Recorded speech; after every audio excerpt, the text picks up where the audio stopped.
Ipinaliwanag ni Atty. Ferdinand Topacio, abogado ni Batangas 1st District Representative Leandro Leviste, ang posibleng labag sa batas ng mga personal na pahayag ni Palace Press Officer Yusek Claire Castro bilang opisyal ng palasyo at mga opinyon niya sa kanyang vlog. Anya, paninira at pagkakalat umano ng maling impormasyon laban sa mambabatas ang mga pahayag ni Yusek Castro sa kanyang vlog. Matatandaan na naghain ang kampo ni Leviste ng 110 million pesos civil libel case laban kay Yusek Castro dahil umano sa pagpapakalat ng fake news at libelous statement sa kanyang solar business.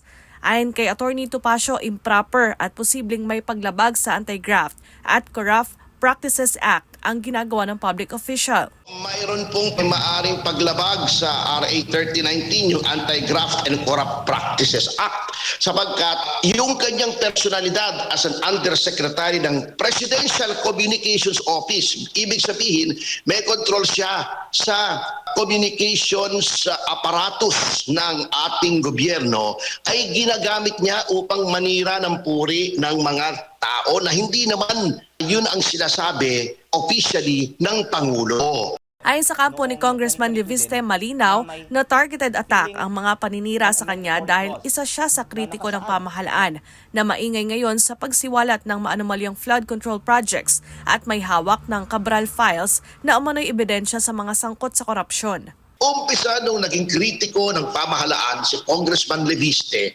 isa-isa na po yan, DOE, Ombudsman, pati na si Auntie Claire na hindi naman talaga niya trabaho yan kung tutuusin sapagkat siya ay presidential spokesman. Ay nagtataka po kami kung bakit they're all ganging up on Congressman Leviste. Ito ay isang targeted attack against Congressman Leviste dahil yung kanyang mga expose ay nakakaapekto na. At yung Cabral files para sa analysis ng iba ay nagtuturo directly sa Malacanang tungkol dito sa flood control projects. Ayon pa kay Atty. Topacio, inililihis lamang ng mga bumabanat sa mambabatas ang usapin sa flood control sa pamamagitan ng pagpapalabas na may anomalya umano sa solar business ni Congressman Leviste.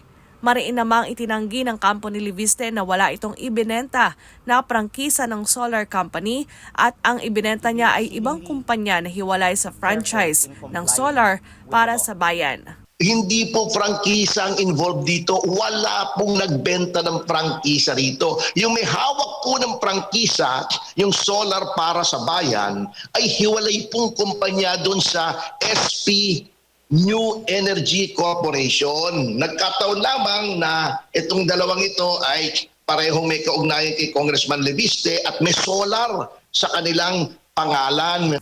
Para sa Diyos at sa Pilipinas, kung mahal, Daniela Paulite, SMNI News.